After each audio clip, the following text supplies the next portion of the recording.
ma'am, ilang beses na tayo nag-clear. Kuya, Hindi kuya, yung ngayong araw Pagkakarga kasi lang kasi dalawa, kami tayo. ikakarga na po Matagal yung na tayo box. nag-clearing dito eh. Binigyan na notice sa mga opisina ninyo, sigurado ako. Kasi po Itong yun na project po. na to, ma'am, siguro may mga kapatagod na to. sir, Gawin ko po na Hindi nakakapagod ka sa situation na. sir, teka lang.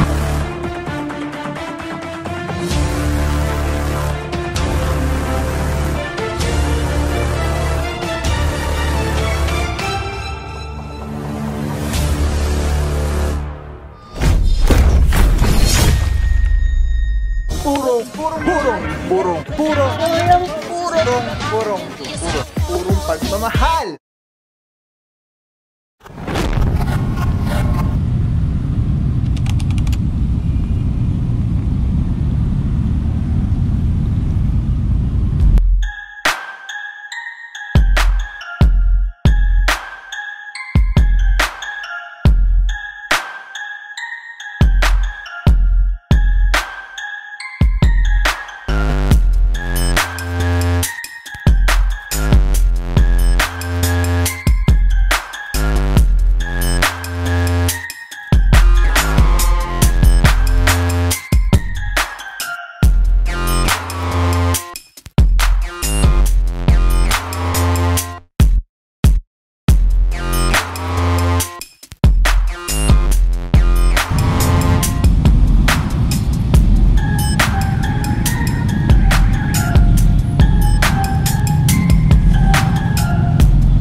Hindi na kita maintindihan, boss eh. Pinapaalis ka lang kita kanina eh.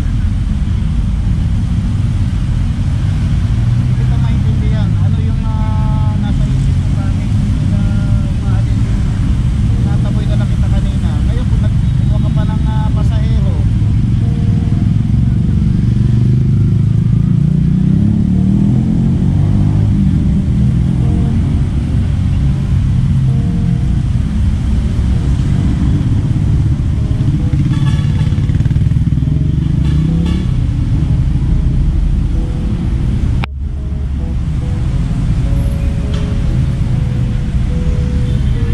Alright mga puro, titikitan po natin ito dahil kanina pinaalis na lang siya dahil nga meron ditong signages na no loading and unloading. Ang problema,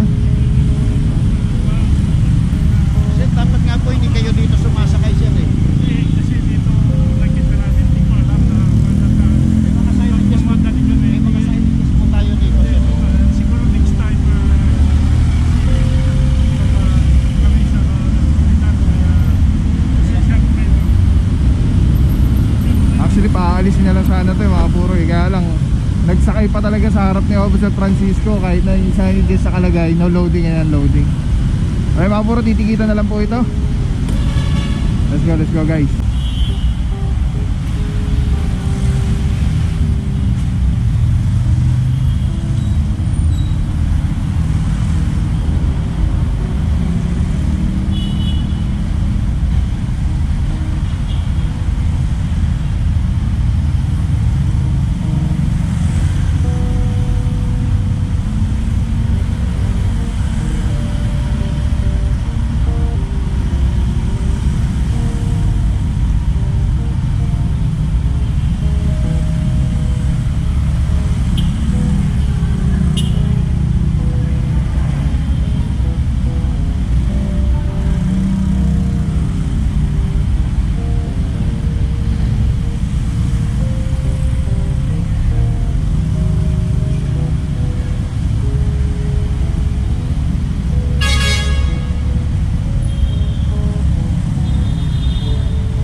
sir eh.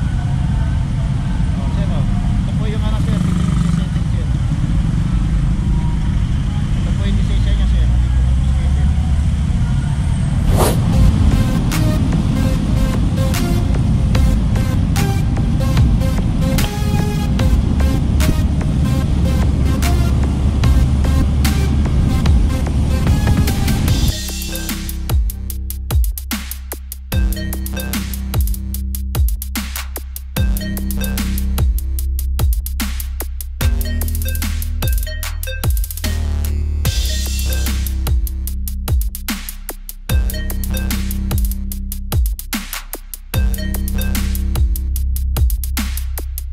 What is up guys? Mau here, pagmamahal mga puro West Avenue, Lungsod, Quezon, ating puting Mayora, Mayor Joy Belmonte, Vice Mayor Gian Soto.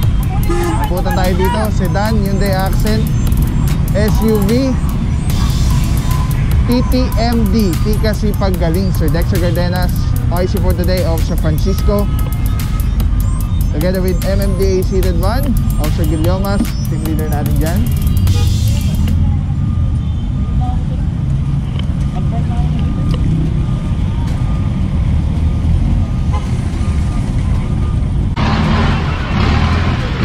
Alright mga puro, may naabutan tayo dito, dalawang sasakyan. At kanina pa tayo doon, naiwan tayo dahil may... Oh, mali mo kayo dyan sir. Sorry na sir. Sir, pasensya na sir. Pasensya na kayo sir. Bawal po kayo dyan. Alam mo na pala, nanay-get ka na rin dyan sir. Ako sir, bumili ako ng siguro. Bawal po kayo. Sige na sir. Sir, sama na. Pasensya ka na mo. Ito mga puro, yung motorcycle yata yung kay bossing. Ito, itong motor. At nakapark siya dito sa bawal.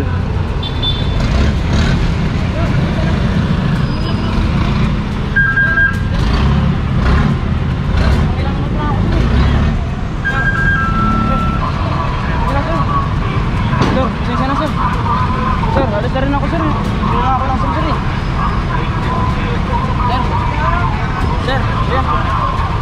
Yeah. Visit ko kasi yung dalawang Team leader po. asan po ito? Opo.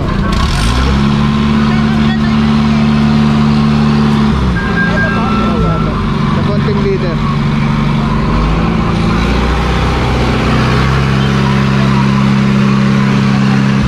Dalawang truck po. 4 out po kasi yung deliver kaya nasa labas po yung mga box. Sakay na po. Saan kayo? Ito po kuya, kaya nagulat po kami biglang tinong. Nagulat ma'am, ilang beses na tayo nag-clearing. Hindi kuya yung ngayong araw Magkakarga kasi lang kasi dalawa, kami sir. ikakarga na po Matagal yung na tayo box. nag-clearing dito eh. Binigyan na notice sa mga opisina ninyo, sigurado ako. Kasi po Itong yun na po. project na to ma'am, siguro may mga 4 na to. Sir, Promise po kita Kayo nakakapagad ka sa security na. sir, pasensya na sir. Sir,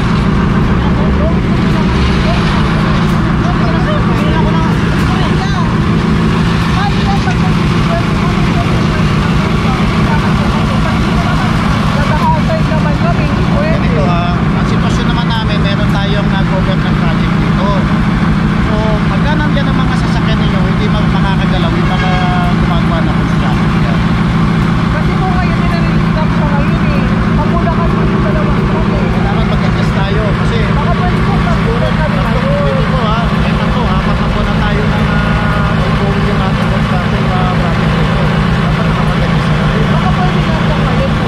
Pangalawa kita nyo may mga signages tayo. Sorry na po. Alright mga puro, may nakikiusap ano. Yung truck kasi nila is nahuli. At naorasan na yata kasi may late tayong dumating dito. Kaya hindi natin alam kung ano yung mga naging sitwasyon.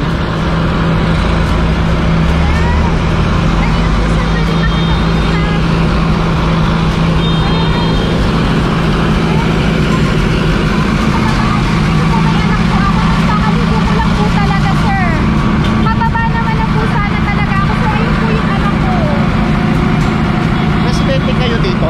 Opo sir, kaya lang po nag-park na po kami. Matagal na kayo dito residente? Medyo po sir. Kagaya ng pinaliwanag ko po sa mga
Pagkabaan itong West Avenue.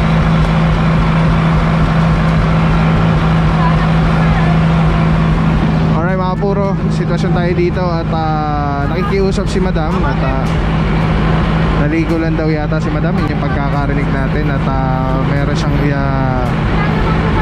klase ngayon, kaya lang dalawa po yung nataw natin dito, lahat naman po fair and square ma-serve yung violation. Late lang naman po ako sir ng 1 minute. Sir. Hindi na po ako. Sir, pwede po po pakinom siya. Sir, pinalabas ko lang po kasi sa asawa ko yung sasakyan. Ayun po yung anak ko sa parang hindi po ako makakapasok sa eskwelahan. Talaga lang po na-late lang po ako ng 1 minute sir kasi naliligo po ako eh.